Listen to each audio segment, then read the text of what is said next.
Hiyo habari za wakati mpendo ufuatiliaji wa Hotbiz, mimi ni Remy Redima na hii ni Hotbiz Media. Na bwana, katika harakati za kufuzu kombe la dunia 2026 zitakazofanyika katika mataifa matatu ambayo ni Mexico, Canada pamoja na Marekani, zimezidi kupamba moto baada ya michezo kuendelea kupigwa katika mataifa mbalimbali kote duniani. Na hapa kwetu Afrika tumeshuhudia baadhi ya mataifa makubwa yakishindwa kutamba moja kwa moja, huku mataifa madogo kama Cape Verde yakifuzu kwa mara ya kwanza tangu kuanzishwa kwa mataifa hayo. Na mataifa takriban 9 tayari yameshafuzu hapa barani Afrika, ambapo ni Egypt, Senegal, South Africa, Cape Verde, Morocco, Ivory Coast, Algeria, Tunisia pamoja na Ghana. Na kundi la Morocco ndo kundi ambalo tulikuwepo sisi Tanzania, lakini Morocco amefuzu michezo minne ya mwanzo, alikuwa tayari ashajihakikishia tiketi baada ya mataifa mengine ambayo yalikuwepo kwenye kundi hilo kushindwa kufanya vizuri kama ambavyo wengi walitarajia. Lakini story kubwa so kufuzu kwa mataifa haya mengine, mataifa kama Senegal, Egypt, Ivory Coast, Morocco, Algeria, Tunisia, Ghana ni mataifa ambayo very normal kwao kufuzu. Wamekuwa ndo wawakilishi wakubwa wa Afrika toka kipindi cha nyuma. Lakini kwa South Africa ilikuwa imetimia miaka 16 toka washiriki kombe la dunia baada ya mwaka 2010 mashindano hayo kufanyika nchini South Africa, na South Africa akawa mwenyeji kwa sababu ndiye aliyekuwa mwandaaji wa mashindano hayo. Lakini baada ya hapo hawakuwahi kushiriki tena, na aliyebeba ubingwa kwa kipindi kile alikuwa ni Spain.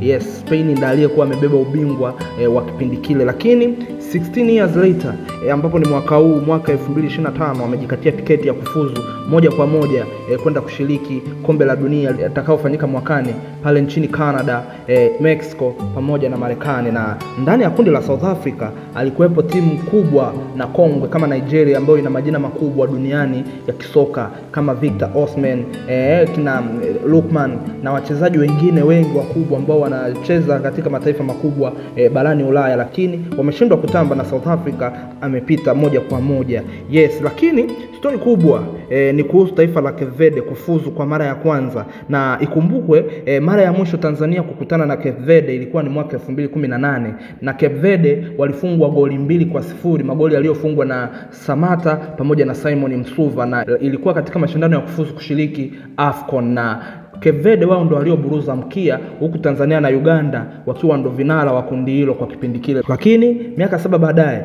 Cape Verde wameweza kujikatia tiketi ya kwenda kucheza kombe la dunia. Kwa Tanzania shida iko wapi? Imekuwaje taifa ambalo lilikuwa halina uwezo wowote wa kufanya vizuri kwenye mashindano hayo leo linakwenda kucheza kombe la dunia, wakati sisi bado tuko pale pale na hakuna progress yoyote ambayo tumeifanya kama taifa? Na taifa la Cape Verde ni taifa dogo sana kwa hapa barani Afrika, yani moja ya mataifa madogo sana, kwa sababu taifa la Cape Verde lina takriban watu 600 peke yake ambao wanapatikana ndani ya nchi hiyo, na wao wanaongea lugha ya Kireno kwa sababu wametawaliwa zaidi na Portugal. Kwa hiyo wao wanaongea zaidi Kireno, na watu wengi kutoka Cape Verde wamekuwa wakiishi nchini Ureno, na takwimu zinasema kwamba watu wanaoishi nje ya Cape Verde ni wengi kuliko wale ambao wanaishi ndani ya taifa hilo, kwa sababu lile taifa ni muunganiko wa visiwa kadhaa kama ilivyokuwa Zanzibar, Unguja na Pemba, ndio jinsi Cape Verde ipo.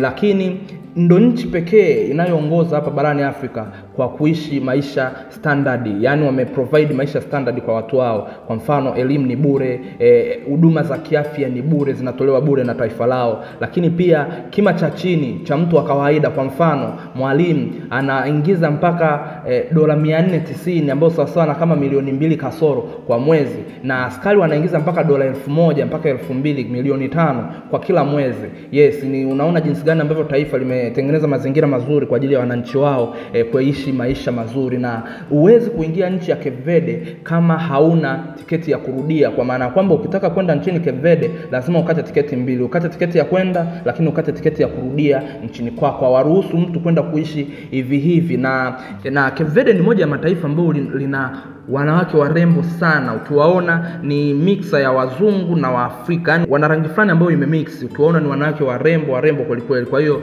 kombe la mwakani litakuwa limepokea ugeni mzuri sana. Yes, this is Hotbiz Media. Usiache kusubscribe, kulike, comment na kushare ili uendelee kuwa mwanafamilia wetu hapa Hotbiz Media. Mimi ni Remy Redima na hii ni Hotbiz Media. Until next time, bye bye.